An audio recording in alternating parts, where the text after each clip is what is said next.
我常说，人这一辈子最怕的就是老了，临门一脚摔了个大跟头。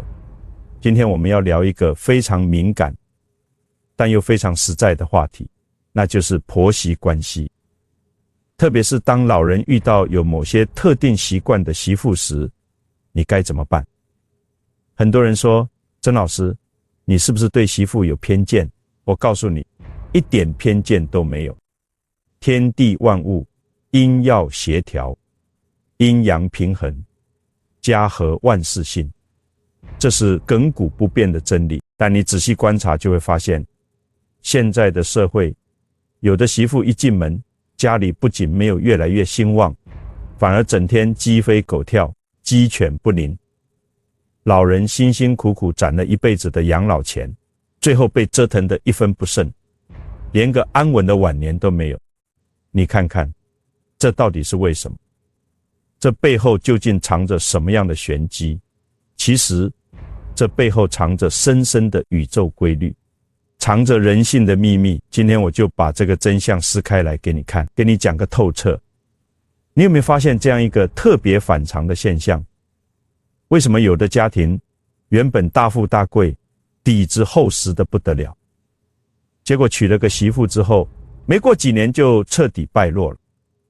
而有的家庭呢，原本普普通通，甚至日子过得很紧巴，但是娶了个贤惠的媳妇，日子一天比一天红火，运势一路飙升。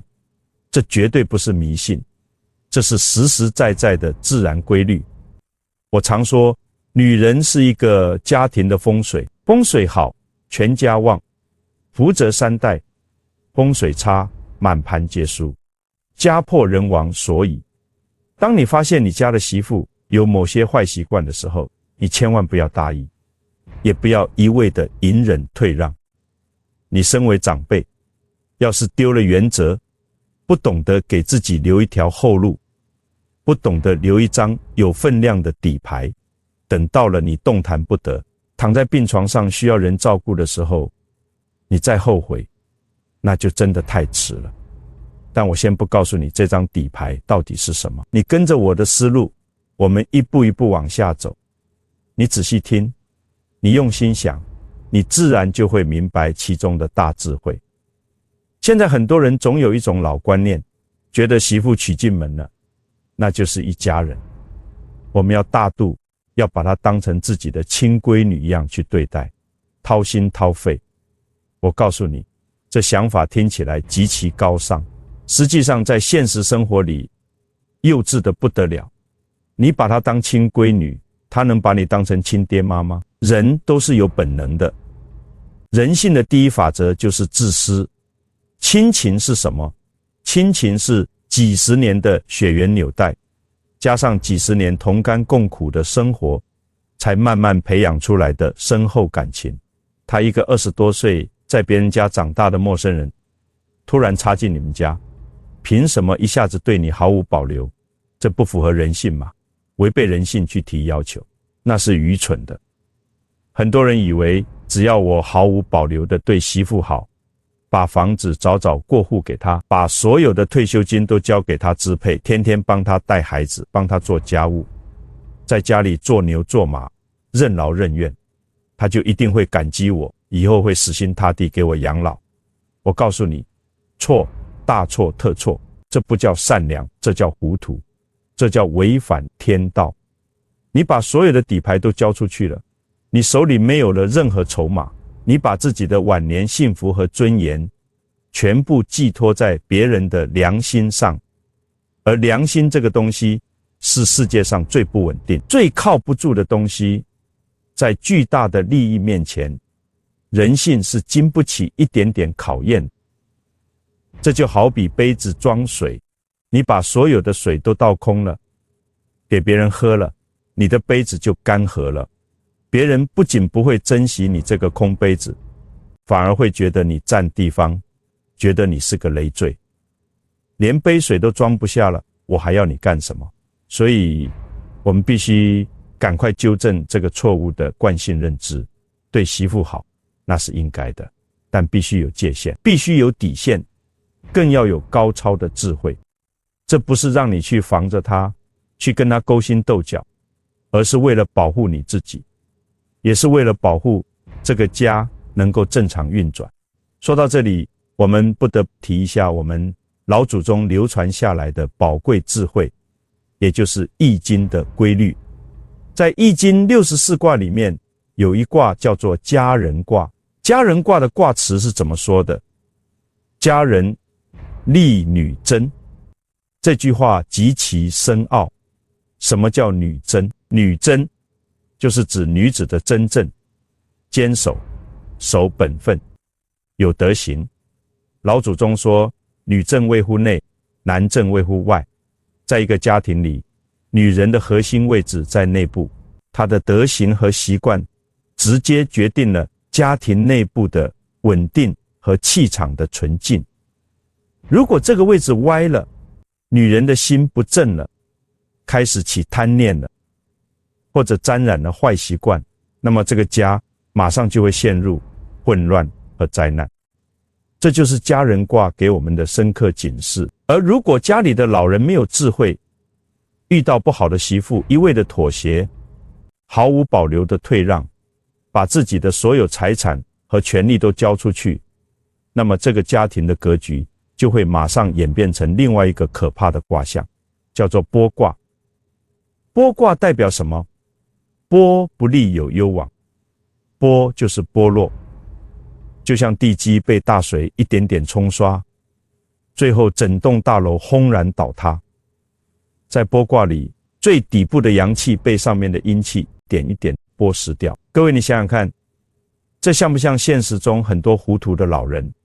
你的养老金、你的房子、你的尊严、你的话语权被那个不讲道理、自私自利的媳妇一点一点蚕食干净，到最后你什么都不剩，你连个立足之地都没有了。你躺在床上动弹不得，你还谈什么晚年尊严？所以说，老人在遇到不输之妇时，给自己留一张底牌，守住自己的最后防线，这绝对不是自私，这是为了防止家庭走向剥卦的结局。这是顺应天道，是合乎义理，是最清醒的自保之道。那么我们要警惕的第一种坏习惯，就是极度的自私和算计。这种媳妇，她的眼里只有钱，只有物质利益，她的目光永远死死地盯着老人的口袋。你只要有钱，能帮他买车买房，帮他还贷款，天天出钱出力，他对你的态度可能还好一点，脸上还能有点笑容。只要你哪天不给钱了，或者你生病了，身体不好了，需要花钱了，他马上就拉下脸来，眼睛不是眼睛，鼻子不是鼻子，在家里指桑骂槐，冷嘲热讽。环境习惯在五行当中属于过度的破坏性的阴水。水本来主理智，主智慧，但水要是太多了，太泛滥了，又没有了厚实的土来克制，就会变成贪婪的洪水。洪水会冲毁一切，把家里所有的温暖、所有的财富全部淹没掉。这在命理学和八字格局上叫做财多身弱或者劫财太旺，专门来克制长辈的印星。印星代表什么？印星代表长辈，代表保护伞，代表福气和依靠。一个家庭里如果坐着一个劫财太旺、极度算计的女人，她天生就会克制家里的长辈，把长辈一辈子积攒的福气和财产全部吸走，变成她自己的私利。在相学上，这种习惯的女人也有非常明显的面相特征，你仔细观察就能看出来。她们往往颧骨高耸，而且脸上没有肉，皮包骨头。我常说，颧骨高无肉，克夫不用刀。高颧骨代表一个人的掌控欲和权力欲极强，而没有肉包着，就代表这个人性格刻薄、冷酷无情，还有他们的鼻梁往往长得不平整，中间会起结，或者鼻尖尖削无肉，甚至长成鹰钩鼻。鼻子是面相里的财帛宫，也是夫星的代表。鼻子生得太尖削、太孤耸，说明这个人极其自私，凡事利益至上。他做任何事情，脑子里都在算盘里打转，连最亲的亲情都可以被他当成筹码。你再看看他们的眼睛，眼神总是闪烁不定，飘忽不聚，或者眼里带着一丝冷光，笑的时候皮笑肉不笑，眼底深处没有一丝温度。这种相就是典型的算计相。跟这种习惯的媳妇相处，老人如果你不留个心眼，不给自己留张底牌，你迟早会被他算计的骨头渣子都不剩。我给你讲一个历史上的真实例子。你看看汉代的时候，有个非常出名的外戚叫梁冀，他的妻子叫孙寿。孙寿这个人，那可是历史上出了名的毒辣和算计。孙寿这个人极其自私，掌控欲强到了极点。他一嫁进梁家，就凭借自己的手段把持了整个家族的所有财政大权。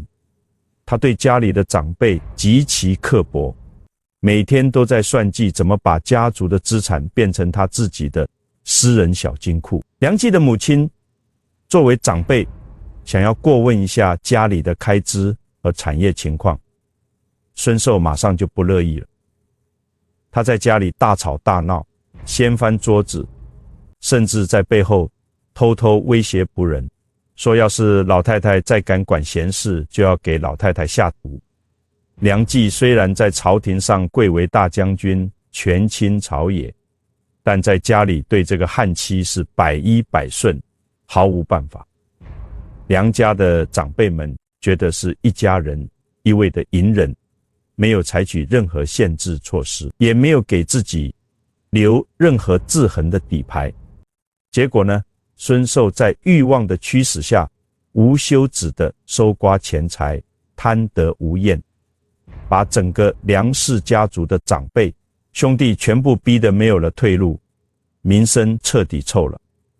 最后朝廷清算梁氏，全家被抄家灭族，家产全部充公，落得个极其惨烈、极其悲惨的下场。这就是媳妇自私算计，长辈不做约束、不留底牌的惨痛教训。历史是一面镜子，它告诉我们，纵容贪婪，最后毁灭的是整个家庭。在现实生活当中，这样的悲剧也太多了。我认识一位老李，老李是山东某地的一位退休高中教师。老李一辈子教书育人，温文尔雅，极有涵养。他一辈子省吃俭用，攒了50多万块钱的存款，手里还有一套单位分的120平米的大房子。老李的老伴走得早，他就一个独生儿子。儿子结婚娶了个媳妇，在一家金融公司做销售。这个媳妇一进门就表现得精明过人，小嘴特别甜。他天天在老李耳边吹风，说爸啊，现在的通货膨胀太厉害了，你那50万块钱放在银行里拿那么点死利息，实际上每天都在贬值，太亏了。我是做金融理财的，有内部渠道，你把钱交给我帮您打理，保证每个月收益高高的，以后您的养老根本不用愁。老李是个老实人，辈子在学校，心思单纯。他觉得既然是一家人，媳妇又是专业做理财的，肯定不会害自己。于是他高高兴兴地把50万存款全部转给了媳妇。过了2年，媳妇又开始念叨了。他说，爸，现在的房产税马上就要改革了，你这套大房子如果一直写你的名字，以后要交一大笔遗产税和契税，极其不划算，不如趁现在政策宽松，直接把房子过户到我们名下，这样能省掉10几万的税呢。反正您就住在这里，我们是您的亲儿子亲媳妇，还能把您赶出去不成？老李一想，也对啊，自己就这么一个儿子，这房子迟早是给他们的，早过户晚过户都一样，省钱才是硬道理。于是老李又高高兴兴地配合媳妇，把房产过户到了儿子媳妇名下。结果呢，过户手续办完到半年，媳妇的态度发生了180度的大转弯，原本的热情体贴消失了，取而代之的是无尽的嫌弃。今天嫌弃老李上厕所不冲干净，明天嫌弃老李吃饭掉渣，后天又抱怨老李身上有一股难闻的老人味。最后媳妇直接摊牌了，她说为了孩子的学区，要把这套大房子卖掉，去市中心换一套小一点的学区房。老李一听急了，问他，那房子卖了，我住哪里啊？媳妇冷冷地丢下一句话，说市郊租房很便宜，我们在郊区给您租了个地下室，1个月才几百块钱，您先去那里住几年。老李气得浑身发抖，去跟媳妇理论，去要自己的存款。媳妇一翻白眼，说钱在理财里早就亏光了，现在房子写的是我们的名字，我们合法处置，您想住就去地下室住，不想住您就回老家，别在这里影响孩子学习。老李躺在那个阴暗潮湿连阳光都见不到的地下室单人床上，欲哭无泪，悔恨交加。这个时候他才彻底明白自己太糊涂了，把手里所有的底牌在短时间内全部交了出去，导致自己连个说话的资格、反抗的筹码都没有了。你看看，这就是现实中血淋淋的例子。遇到这种自私算计的媳妇，老人要是不知道留底牌，你的晚年就会被瞬间剥夺干净，结局凄惨的让你无法想象。我们要警惕的第二种坏习惯叫做挑拨离间，把儿子从父母身边深深拉走。这种媳妇心思极其阴沉，城府极深，她一进门心里想的不是怎么融入这个大家庭，怎么孝敬长辈，怎么让家庭和睦，她心里想的是怎么彻底独占这个男人，怎么在家里称王称霸。他要把儿子变成他手里的杆枪，专门用来对付公婆，孤立长辈。你今天在饭桌上随口说了一句稀松平常的话，他转过头就能给你解读出10种不怀好意、恶毒的意思。到了晚上，两口子睡在被窝里，他就开始发挥特长，跟儿子吹枕边风。他会哭哭啼啼地说，你看你妈今天那个眼神，明显就是瞧不起我，嫌弃我的出身。你看你爸今天说话，明里暗里都在指桑骂槐，嫌我花钱多。在这个家里，我就是个外人，他们根本没把我当人看。男人一般都比较粗心，而且架不住枕边风，天天吹，夜夜吹。时间久了，儿子在媳妇长期反复的洗脑和潜移默化的影响下，也开始对自己的亲生父母产生怨恨，觉得父母都在刻薄自己的媳妇，这就直接导致了《易经》里所说的魁卦。魁卦是什么意思？魁者乖也，意思就是人心背离。大家虽然住在一个屋檐下，但两只眼睛看着不同的方向，心思完全不在一起。在一个家庭里，如果母子离心，父子成仇，家庭的核心骨肉亲情被深深割裂，那么这个家的气场就彻底乱了，风水也彻底毁了。这种坏习惯在五行能量上代表了偏枯的阴暗的木克土。木本来是生火的，火再生土，这是一个良性的循环。但如果这个木变成了阴木，变成了带着毒素的绞杀藤蔓，它就会紧紧地缠绕住父母这棵大树，无休止地吸干大树的养分，最后让整棵大树彻底枯死，让长辈孤立无援。在乡学上，这种喜欢挑拨离间、心思阴沉的女人，也有着非常高辨识度的外在特征。她们的眼白通常比较多，很多是典型的三白眼或者四白眼。三白眼的女人在相学里被认为性格多疑、冷酷、报复心极强。她们看人的时候，眼神总是往下压，习惯用最大的恶意去揣测别人的心思，极难相处。还有，他们的人中往往长得非常平满，甚至有横纹、伤疤切过。人中在相学里代表一个人的心性、生育能力以及晚年的运势。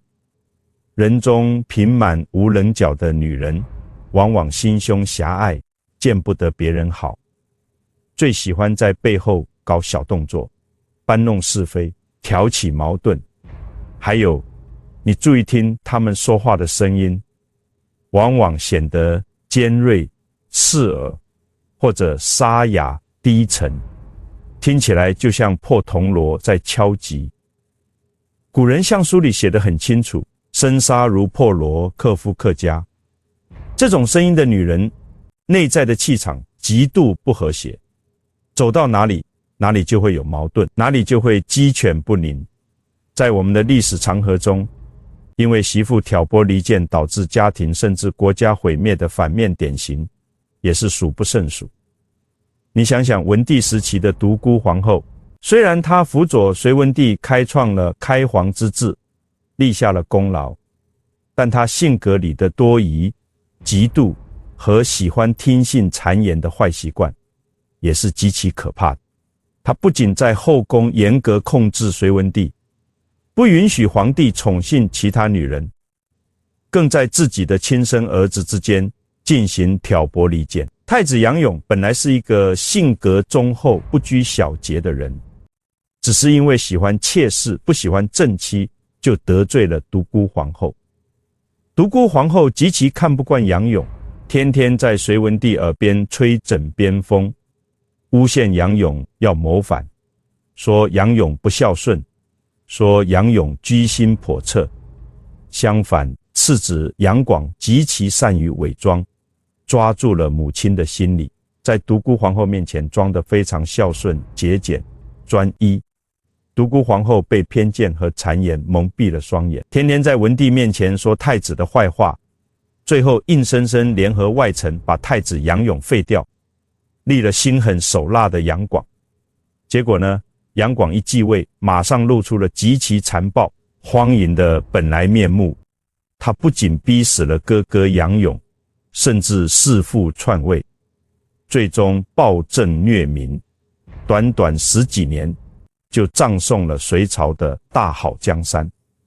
独孤皇后虽然聪明一世，自诩有大智慧，但她这种挑拨离间、偏听偏信的坏习惯，不仅毁了自己的儿子，毁了自己的丈夫，也彻底毁了他们亲手开创的伟大朝代。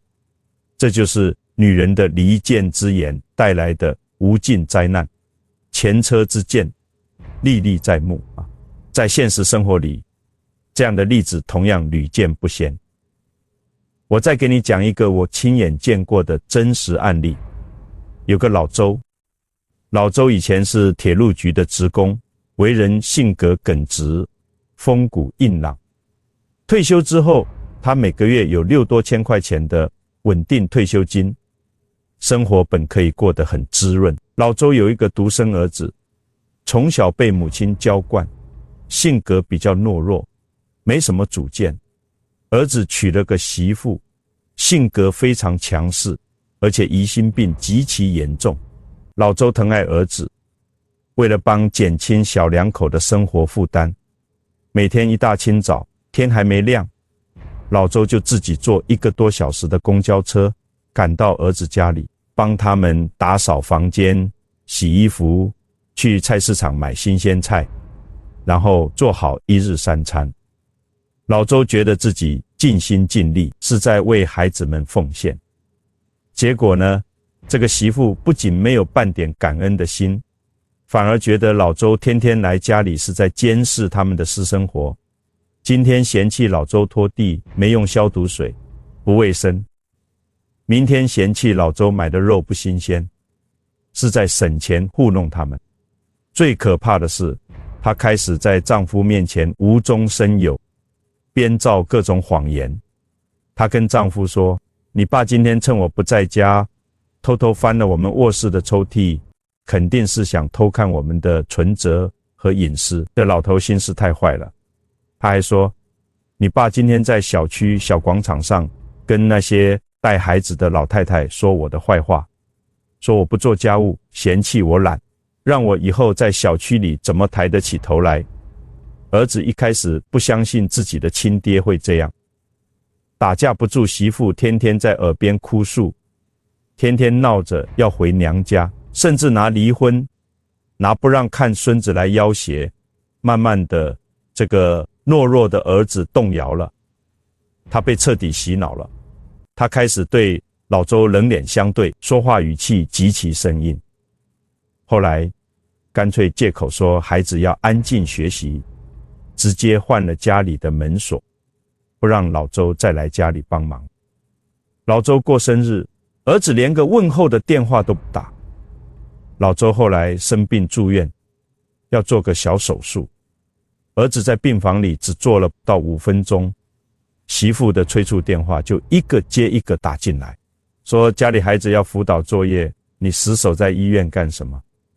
儿子起步就走，连回头看一眼都没有。老周躺在冰冷的病床上，看着同病房的人都是儿孙绕膝，热热闹闹，自己身边连个倒水的人都没有，眼泪哗哗的往下流，心里那个凉啊，真的是掉进了冰窟窿里。老周出院后跟我聊天，老泪纵横。他说，曾老师，我这辈子犯的最大错误就是太相信血缘关系了。我总觉得儿子是我亲生的，是我一把屎一把尿喂大的，他绝对不会管我。没想到他娶了那个女人之后，整个人全变了，被迷了心窍，连亲爹都不要了。我看着他叹了口气，告诉他，老周啊，你这不叫没想到，这叫必然的规律。你错就错在太软弱，没有给自己留底牌。在媳妇第一次表现出挑拨离间的苗头时，你没有及时立下规矩，没有亮出你的底线，而是一味的选择退让、忍耐。你以为退一步海阔天空，实际上你退一步，别人就进一步。最后，你把所有的空间都让出去了，你被彻底孤立。你看看，这就是挑拨离间的媳妇。老人要是不留底牌，不保持清醒，最终的结局就是众叛亲离，孤独终老，可不防啊。我们要警惕的第3种坏习惯，那就是对长辈毫无敬畏之心，把老人所有的付出都当作理所当然，甚至在日常生活中随意践踏老人的尊严。这种媳妇在家里就像个高高在上的老佛爷，颐指气使，傲慢无礼。老人帮他辛苦带孩子，他在旁边指手画脚，动不动就大喊大叫，嫌弃老人没文化，观念落后。老人辛辛苦苦做好了饭菜，稍微不合他的胃口，或者盐放多了一点，他直接当着孩子的面把碗筷狠狠一摔，甩脸色给老人看，让全家人都下 Brito 台。这种习惯在五行能量中属于爆裂的、失去控制的阳火，火太旺又没有水的滋润，就会烧毁一切美好的东西，把家庭的福气和好运全部烧个精光。儒家思想几千年来都在强调百善孝为先。孝的本质是什么？孝的本质就是一个敬字。如果没有了敬畏，如果没有了尊敬，你就算天天给老人吃大鱼大肉，买再名贵的衣服，那跟养宠物有什么区别？孔子在《论语》里早就说得明明白白了，今之孝者，是谓能养。至于犬马，皆能有养，敬何以别乎？连2000多年前的孔老夫子都看得清清楚楚。一个人如果不尊敬长辈，那他的奉养就毫无意义。如果一个媳妇对家里的长辈没有了基本的敬畏之心，那么这个家庭的伦理纲常就彻底乱了，阴阳就彻底颠倒了。这种不敬长辈的坏习惯，不仅会毁了老人长年晚年的幸福，更可怕的是，它会直接带坏下一代。孩子是天生的模仿者，孩子天天看着自己的妈妈对爷爷奶奶大呼小叫，冷眼相对，孩子长大了，也绝对不会孝顺自己的父母。这就是因果循环，报应不爽。老天爷放过谁？在相学上，这种目无尊长、性格暴戾、傲慢无礼的女人，同样有着极其典型的面相特征。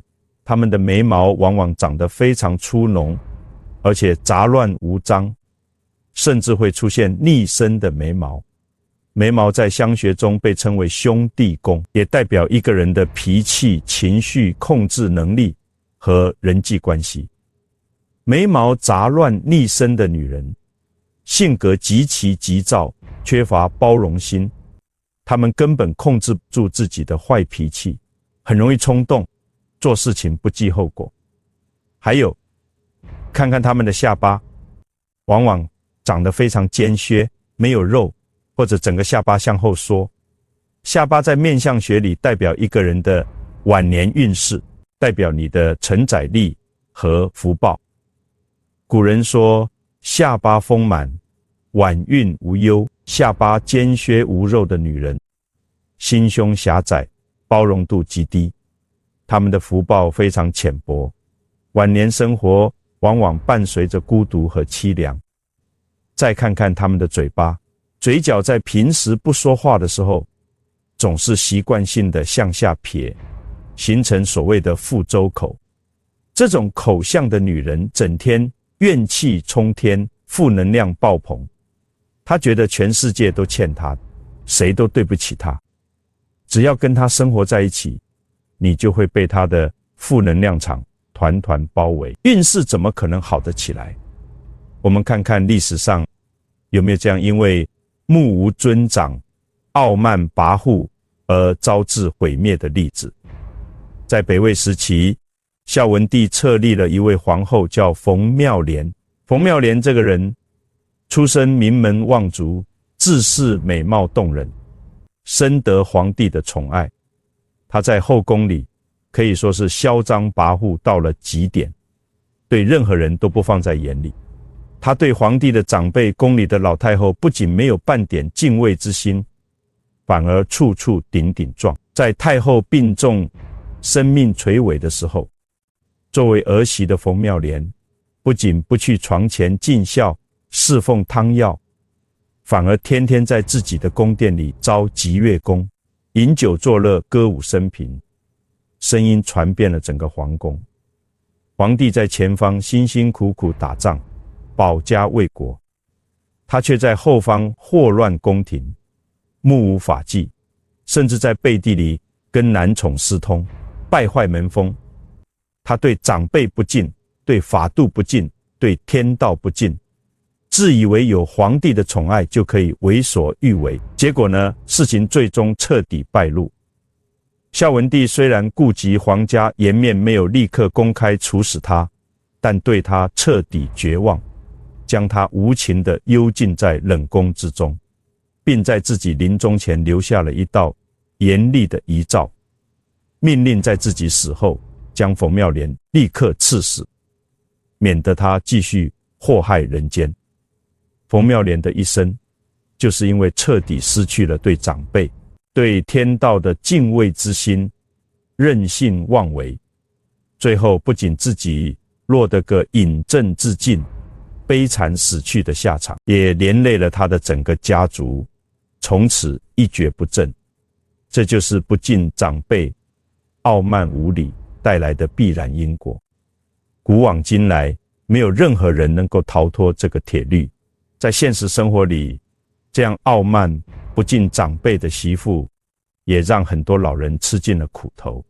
我认识一位老赵，老赵以前在国企里当过大厂长，一辈子呼风唤雨，极其要强，非常有威严。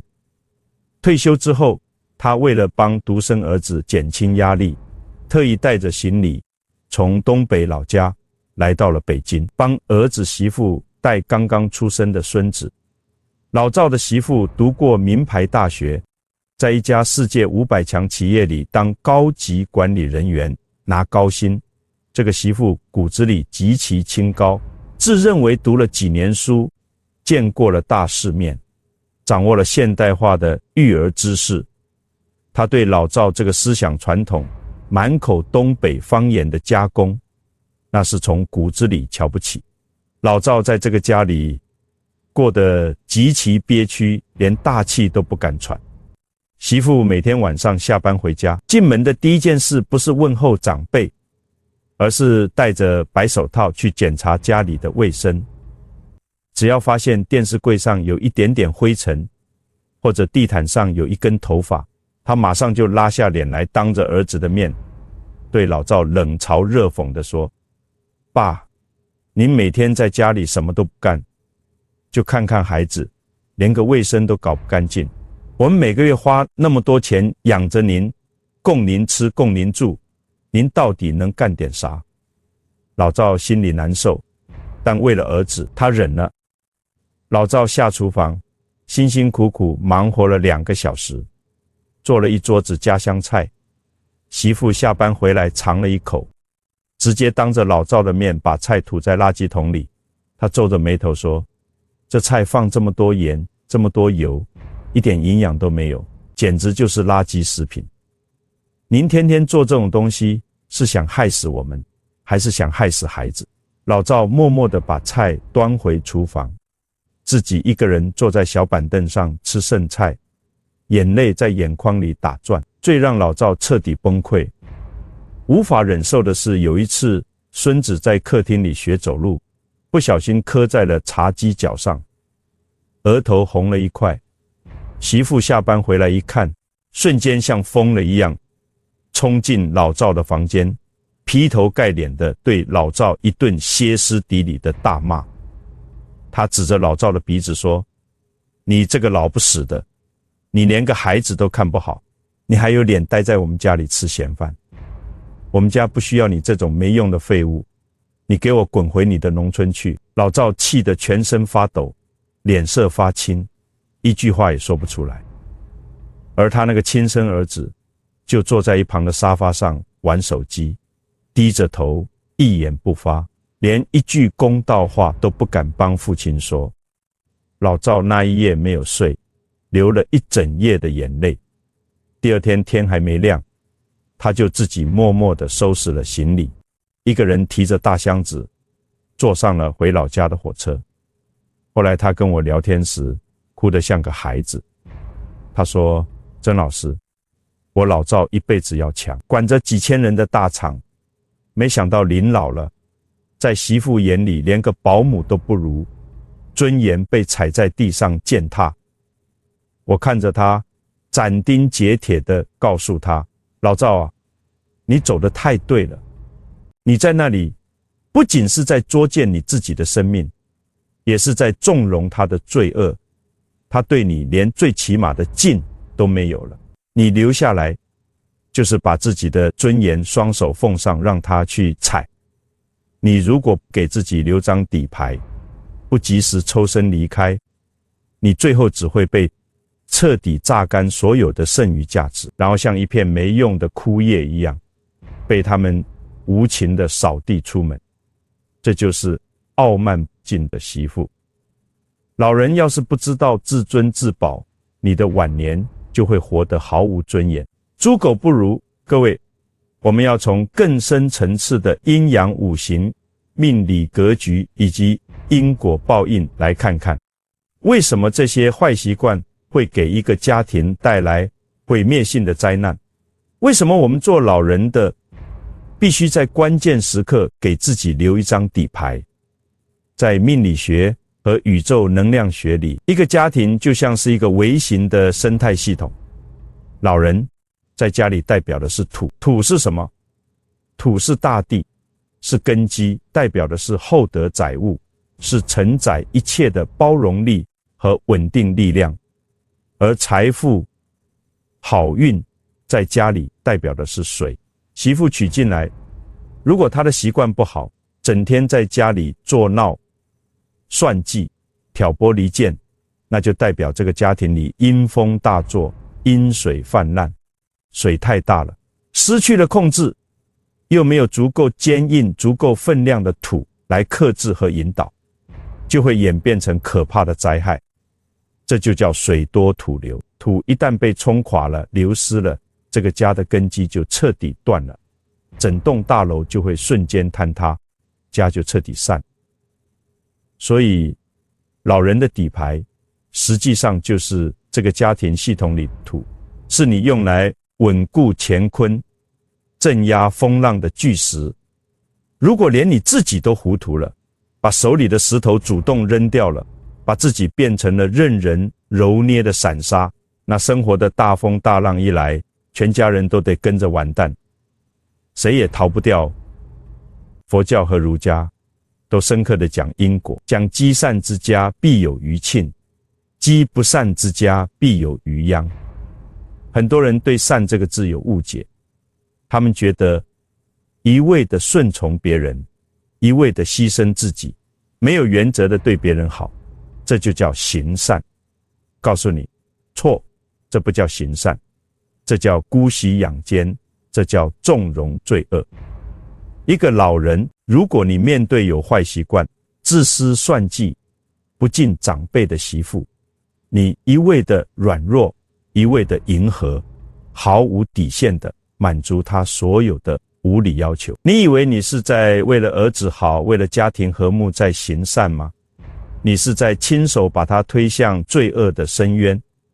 他对你不孝顺，他克扣你的养老金，他辱骂你，践踏你的尊严，这都是在疯狂地折损他自己的福报，也是在给你的儿子、给你的孙子积攒无尽的恶因。你毫无原则的纵容，就是帮着他一起造业，一起破坏家庭的风水。等到有一天恶因结出了恶果，因果报应轰然临头的时候，不仅他自己要倒霉，你的儿子、你的孙子也绝对会跟着一起遭殃，整个家族都会彻底没落。所以你作为长辈，保持清醒，给自己留一张硬气的底牌，时时守住自己的尊严和财富防线。这绝对不是自私自利，这反而是大智慧。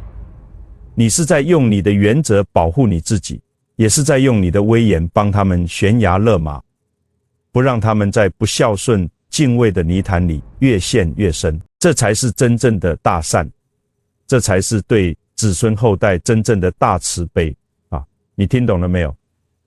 那么听到这里，很多老人家就会问了，曾老师，你说了这么多，我们到底该怎么给自己留底牌？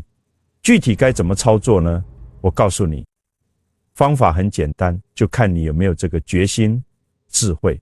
第一张底牌，也是最核心、最具有决定性意义的底牌，那就是死死握紧你的经济主权，绝对不要提前分家产。我常说，钱不是万能的，但对于一个上了年纪的老人来说，钱就是你的命，钱就是你的尊严，钱就是你最后的安全感和护身符。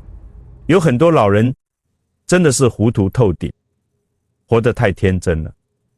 他们早早的就把自己的积蓄、房子全部过户分给了孩子们。分给谁？分给儿子，分给媳妇。他们以为我用我一辈子的心血换来他们的感激，他们以后就一定会好好孝顺我，给我养老送终。结果呢，现实是极其残酷的。钱和房子一旦到了他们的手里，变成了他们的合法财产，他们的脸马上就会发生180度的大转变。你手里1分钱都没有了，你连买个感冒药、买件衣服都要低三下四地伸手向他们要。当你变成了一个毫无价值、只会索取的纯粹消费者时，你说话还能有什么底气？媳妇还会高看你一眼吗？她不嫌弃你就算是好的了。所以我给你一个最具体的必须严格执行的硬性建议。任何时候，不管儿子媳妇怎么在年轻你耳边吹风，不管他们编造出多么动听的理由，比如说什么为了孩子买学区房，为了投资开公司，为了换大房子住，你手里的养老钱，你的退休金，你的老房子，绝对万分丁点都不能动。这是你的立身之本，你的存折，你的银行卡必须牢牢地抓在自己的手里。密码只有你自己一个人知道，连儿子都不能告诉。如果他们非要逼着你把房子过户，或者用你的房子去抵押贷款，你就要学会我们老祖宗的智慧，叫做装糊涂，太极推手。你可以边笑眯眯地拍着他们的手，边说：哎呀，孩子们啊，我也想帮你们，但是我年纪大了，脑子经常糊涂。前几天我去庙里找高僧算过了，算命的说了，这套老房子必须要写我的名字，才能镇得住我们家的文昌星和财运，才能保佑我的大孙子以后考上好大学，保佑儿子在公司里升官发财。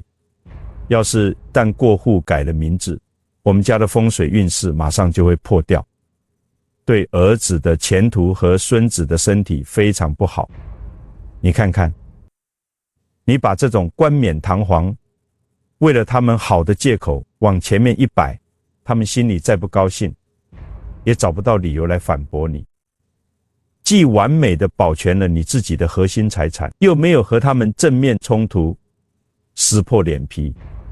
记住一句话，只要你手里有属于你自己的房子，手里有充足的存款，不管你家媳妇平时在家里怎么作怎么闹，他骨子里都绝对不敢把事情做得太绝，绝对不敢把你赶出门。为什么？因为他心里清清楚楚地知道，你手里有他一辈子都想要都得不到的财富和筹码。他要是做得太过分了，把你逼急了，你两眼一闭，把财产全捐了，或者留给别人，他一分钱都拿不。这就叫不见兔子不撒鹰，这就是你的经济底牌，是你在家庭里立于不败之地的最强护身符。你千万要记住了，绝对不能放手。第二张底牌就是和儿子媳妇保持适当的空间距离，时时守住你自己的生活界限。古人经常说，距离产生美，远来香，近来臭。这句话在处理婆媳关系和家庭矛盾的时候，那真的是至理名言，是金科玉律啊！有很多老人一退休了，生活失去了重心，就太闲了，于是他们把所有的精力和注意力100%地全部转移到了儿子和媳妇的身上。每天大事小事他们都要去插一手，都要去管一管。今天唠叨他们为什么天天在外面吃饭不健康，明天管他们几点钟回家，嫌弃他们没有规律，后天又插手孩子的教育问题，跟媳妇大吵大闹。我告诉你，你管得越多，你付出的越多，别人不仅不会感激你，反而会觉得你是在监视他们，觉得你是在侵犯他们的私人空间，最后的怨恨和矛盾就会越来越多。你要彻底明白一个道理，媳妇不是你亲生抚养长大的，她有她自己的原生家庭，有她20多年培养出来的生活习惯、思维方式和消费观念。你用你几十年前的那一套老古董标准去硬性要求她，她能不反感吗？她能不跟你对着干吗？所以聪明的长辈要学会放手，学会艺术性的闭嘴。他们小两口的事情，让他们自己去折腾，让他们自己去承担后果。只要他们没有主动开口向你求助，你就要在家里做到不听、看、管这6字真言。如果条件允许，如果手里的经济条件过得去，我强烈建议，无论如何千万不要长年累月的和儿子媳妇挤在同一个屋檐下生活，哪怕你自己在外面租一个干净的小房子住，或者在他们同一个小区里租一套小公寓，也必须分开居住。古人提倡的一碗汤的距离，那是最高超的家庭相处智慧。什么叫一碗汤的距离？就是你炖好了一碗热腾腾的鸡汤，端到他们家的时候，汤还是热的，刚好可以喝。这就代表你们两家离得很近，可以随时互相照顾。但你不需要天天看着他们生活，不需要因为生活习惯不同而产生摩擦。这样一来，你既尽到了做父母、做长辈的一份心意，又完美的保留了你自己的独立生活空间。你要记住，你的尊严和威严是在你自己的地盘里建立起来的。你天天住在人家的房子里，寄人篱下，看别人的脸色吃饭，每天小心翼翼，你哪里还有什么做长辈的尊严和快乐可言？第三张底牌就是把宝贵的精力和时间留给自己，好好保重自己的身体健康。我常说，身体是革命的本钱，健康是最大的福报。对于一个上了年纪的老人来说，你有一个好身体，那就是你晚年最大的财富，也是你反抗命运、自尊自保的最强底牌。你身体硬朗，能吃能喝，能走能跑，能自己照顾自己，你就拥有了绝对的自由。你不需要在生活上依赖任何一个人，你不需要儿媳妇每天伺候你，不需要她给你端茶倒水，不需要儿子扶着你上厕所，你的日子就能过得自由自在，舒坦无比。反过来看，只要你的身体一垮，整天瘫痪在病床上，生活不能自理，拉屎拉尿都需要人照顾的时候，我告诉你，哪怕你手里有再多的存款，你有几套大房子，你也会瞬间变成绝对的弱势群体。你只能躺在床上任人宰割，看别人的脸色。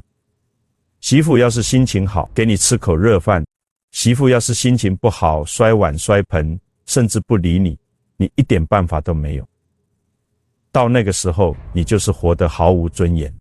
所以从今天开始，不要再去为了儿子媳妇盲目的做牛做马了，不要再去过度燃烧自己了，别天天省吃俭用，把所有的大鱼大肉好东西都省下来留给孙子吃，自己天天在厨房里吃剩菜剩饭。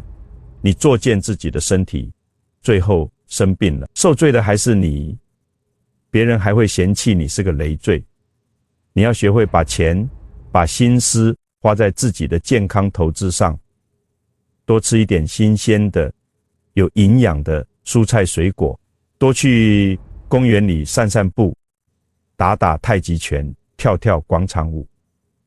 你要去培养自己的兴趣爱好，去结交一些年龄相仿、志同道合的老朋友，天天在一起喝喝茶、聊聊天、下下棋。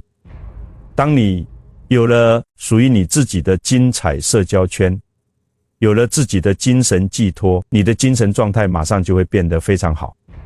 一个天天开开心心、满面红光、精神本肯的老人，他的内在气场是极其强大的，是充满正能量的。媳妇看到你每天生活的这么精彩，身体这么好，她从骨子里就会对你产生一种敬畏之心，绝对不敢轻易的作践你、欺负你。相反，如果你整天愁眉苦脸、病病歪歪，在家里唉声叹气，嘴里不停的抱怨这个抱怨那个，不仅自己活得痛苦不堪，还会把整个家庭的气场搞得极其压抑、极其黑暗。媳妇看到你只会觉得厌恶，只会越来越嫌弃你，觉得你是个甩不掉的包袱。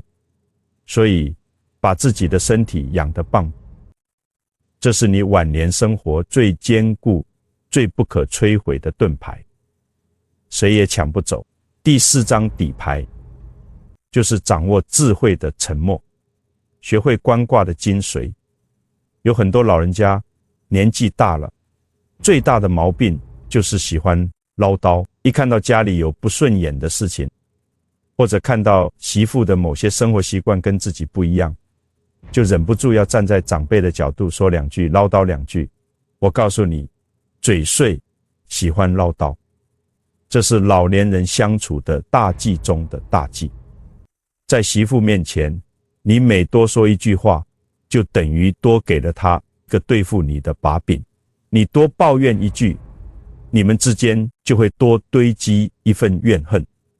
所以我们要深刻学会易经里观卦的伟大智慧。观卦代表什么？观本而不见，有福为弱，意思就是让你多看多观察，内心保持高度的清明、沉静和冷静，但是不要轻易的去表态，不要轻易的去发表你的意见。媳妇今天买了一件极其昂贵的漂亮衣服，你千万不要在旁边撇着嘴说她败家，不会过日子。你完全可以笑眯眯的看着她，夸奖一句，说这衣服质量真好，颜色也漂亮，非常衬你的气质，你穿上真好看。儿子和媳妇在客厅里吵架了，闹矛盾了，你作为家里的长辈，千万万万不要在这个时候横插一手，更不要情绪激动的去拉偏架，去帮着儿子指责媳妇的，不是。你要深刻明白，人家小两口是床头吵架床尾和，人家是有感情基础的。你一旦在中间插手，性质马上就变了，你就会变成他们夫妻共同的防御对象，变成他们共同的敌人。过几天人家两口子和好了，把吵架的事忘了，但是媳妇会永远记仇，觉得你在关键时刻欺负她排挤她，而你儿子回头也会埋怨你多管闲事，搞得你里外不是人。所以遇到他们小两口吵架闹别扭的时候，你就要拿出最高超的太极智慧，假装自己耳朵聋了，眼睛瞎了，什么都没看见，什么都没听见，默默地转身回自己的房间，或者干脆拿上钥匙出门去散步，去逛超市。这不叫懦弱无能，这叫大智若愚，这叫最高明的分离智慧。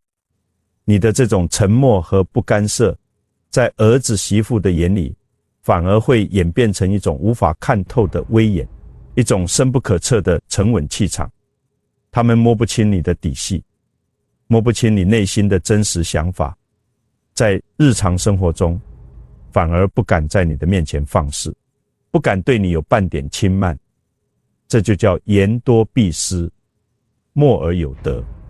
用你的智慧沉默，去无形中化解家庭的矛盾，去死死守住你作为长辈的最后尊严和底牌。今天我跟各位说的这番话，句句都是人生的真理，字字都是现实的智慧。你要是真正听进去了，真正记在心里了，并且能够回到家里照着做上几年，你几年之后再来看你的晚年生活，我敢保证，你肯定是过得舒舒服服、体体面面、受人尊重、自由自在。你要是左耳进右耳出，根本听不进去，回了家还是老样子，老封建，把自己的养老钱、老房子全糊里糊涂的交出去，天天在家里像个奴隶一样做牛做马，看媳妇的脸色过日子，最后落得个凄惨孤独、无人问津的结局。那到时候我也无能为力了，因为个人有个人的因果，个人有个人的缘分，谁也替不了谁。命由心造，福自己求。我们每个人这一辈子的福报和晚年的幸福，从来都不是向神明求来的，也不是向别人乞讨来的，而是我们在漫长的人生道路上，用我们的清醒，用我们的智慧，用我们的修行，一步一个脚印自己创造出来的。在家庭生活里，你守住了你的财产主权，你守住了你的空间距离，你守住了你的身体健康，你守住了你的智慧沉默，你的晚年尊严自然而然就固若金汤，谁也动摇不了。愿各位今天听完课的老人家都能从现在开始行动起来，握紧你的存折，保重你的身体，闭上你的唠叨嘴，守住你那一碗汤的幸福距离。相信我，只要你用心去思考，用智慧去生活，你的晚年一定会福寿绵长，安康大吉。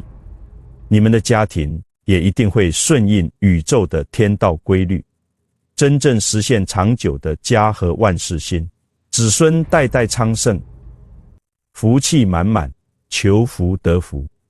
愿各位都能拥有一个圆满幸福、有尊严的伟大晚年。祝福各位，谢谢大家。